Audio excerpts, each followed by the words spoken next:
I've invested a lot of my own money into organic and sustainable farming, into converting American farmland to organic. And I'm here to dispel some misperceptions about organic food. There's this prevailing notion that organic farming is more expensive and less efficient, right? And that we need industrial agriculture and factory farms to feed the world. Well, I'm here to dissect some of the assumptions behind that logic and to share some information that leads to a very different conclusion. We all know that organic food is expensive. This is fact. And it's logical to therefore assume that it's for the 1%, the foodie elite, the rich people, not for ordinary people. Well, that's actually not correct logic, and I'll show why in a second.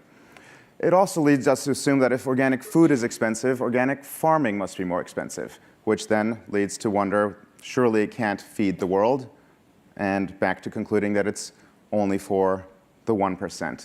Well, those assumptions actually are wrong as well. The idea that organic food is only for the rich, only for the 1%, is a powerful one, with huge implications on both business and policy. And we need both business innovation and policy change in this country to support organic. Think about it. If you're a business person or a politician, the way to be successful is to come up with products or policies that cater not to the 1%, but to ordinary Americans. And so we need businessmen and policymakers to recognize that organic food is not just for the 1%, it's for everybody. It's for ordinary Americans. And the first step in that change is to change that perception. So who is buying this expensive organic food? Who in America is buying it? Well, according to Nielsen and NMI research, 3 out of every 4 Americans have consciously chosen to buy organic food in the past year. Now, some of them might have only bought a single organic product, but there is a subset that are so-called devoted organic shoppers that represent the vast majority of all organic food consumption in this country. These so-called foodies are not 1%, they're 25%, 1 out of every 4 Americans. Now let's look at these elite foodies. What does the elite foodie look like?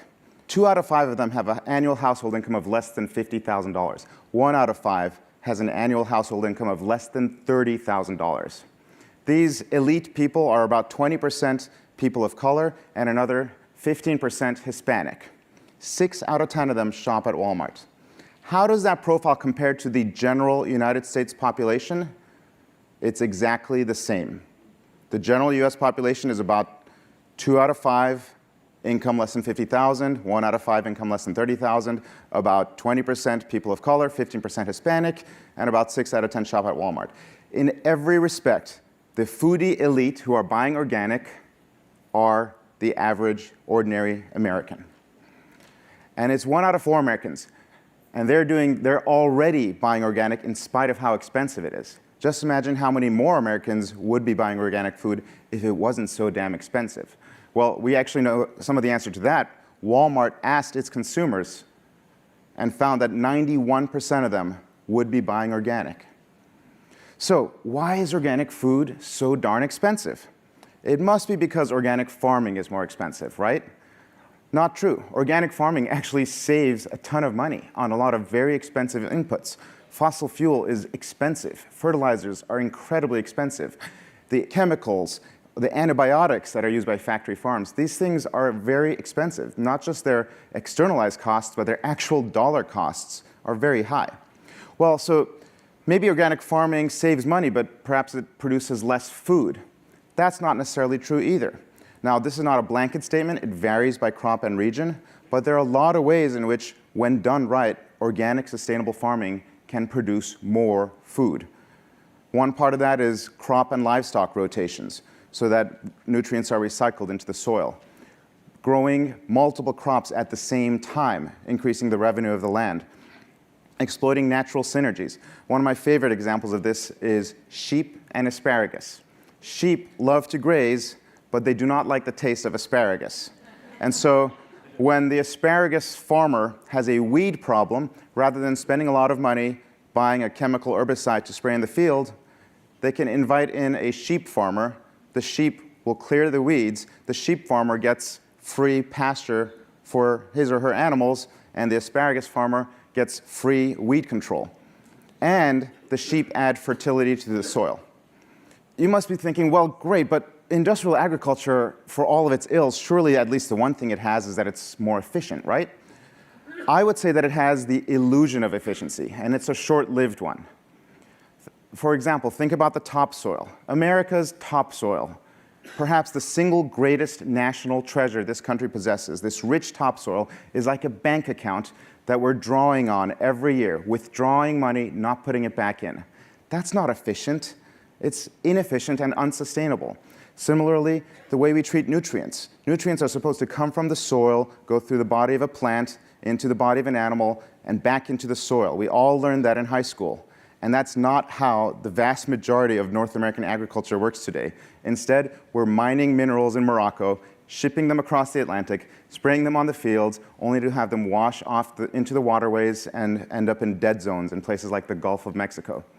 That's not efficient. It's incredibly wasteful, not just ecologically, but economically. Similarly, what I said earlier about fossil fuels, antibiotics to feed the factory farm animals, and all of this to increase the yield of corn and soy, crops that humans don't even actually eat. We're maximizing the yield per acre of corn and soy, yet the vast majority of American farmland does not feed humans. It either is used to create ethanol or to feed livestock. About less than 10% of the corn crop in this country actually goes to feed humans. This is the system that is supposed to feed the world? Well, it's actually not feeding the world today. If you measure, the right way to measure productivity in agriculture is not yield of corn per acre or soy per acre, but the yield of human food per acre. And when you measure how much human food is produced per acre, America is not a leader. We're not even average. We're behind the world average, and we're behind countries like India and China that are doing a much better job of feeding the world population than we are. So if you're smart, you'd realize what's really behind that stat is the fact that these other countries consume less meat than America does. And so who's going to produce all of the increasing appetite for pork in China? And surely American industrial agriculture and factory farms are going to step forward to supply all the meat. Well, I'm not sure that's true either. The leading exporter of pork in the world today is Denmark.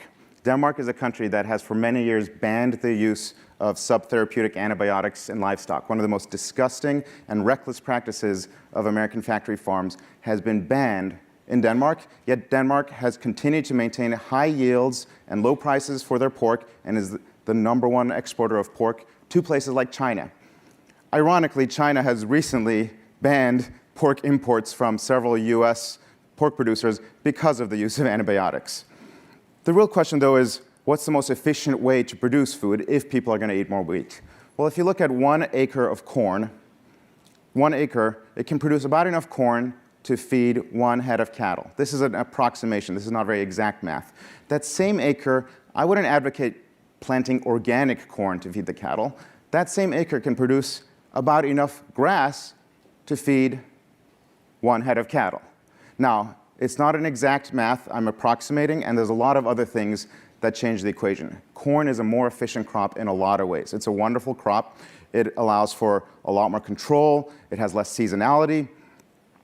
But it also has a lot of other costs on the balance sheet. At the end of the day, it's not a slam dunk that industrial agriculture is more efficient, even for producing meat. Now, the truly more efficient way to feed humans is to use that land to produce crops that people eat, like fruits, vegetables, wheat, or rice.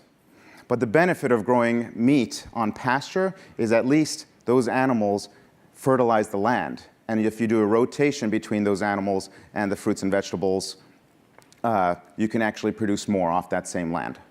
It must be about the money then, right? These so-called evil corporations like McDonald's and Monsanto, perhaps they're shoving this industrial food down our throats because it's more profitable, right? Well, that's actually not true either. In fact, using the techniques I just described, Farmland LP, which I'm a very large investor in, converts farms from conventional crops to organic and significantly increases their profits.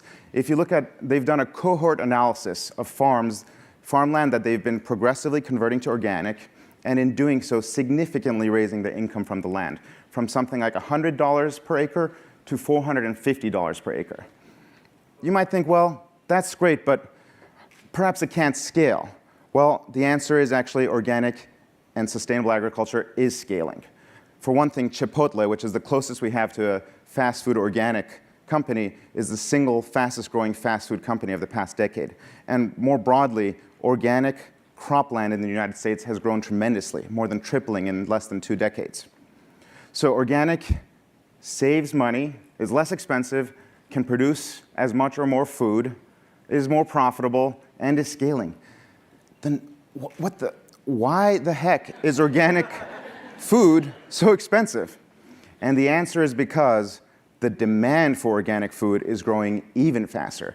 That graph of organic cropland growing is still a drop in the bucket, and it pales compared to the surge in demand for organic, sustainable food in this country.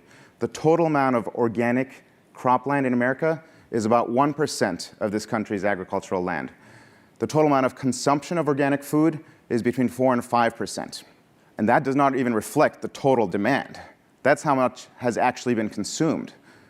1 out of every 4 Americans is a devoted organic shopper. And 91% of Walmart customers say they would be interested in buying organic food. The demand that we need to satisfy is not just that 5%. But you might wonder, where is that 4 or 5% of organic food coming from, if not from our cropland? It's being imported. And where is organic food grown on this planet? In developing countries. 80% of the certified organic farmers are in developing countries. The country with the most organic farmers is actually India. So the poor countries of the world are feeding the food that the majority of Americans want to eat. So I think America should stop worrying so much about feeding the world and focus a little bit more on feeding itself. The solution to this is actually relatively simple. We need organic, sustainably managed cropland in this country to increase dramatically to catch up with the enormous demand. I've put my own money where my mouth is, and I've invested a lot of money in Farmland LP, as I mentioned, which is converting land to organic. And I think we need both policy change and more business innovation to accelerate the expansion of sustainable organic agriculture in America. Thanks very much.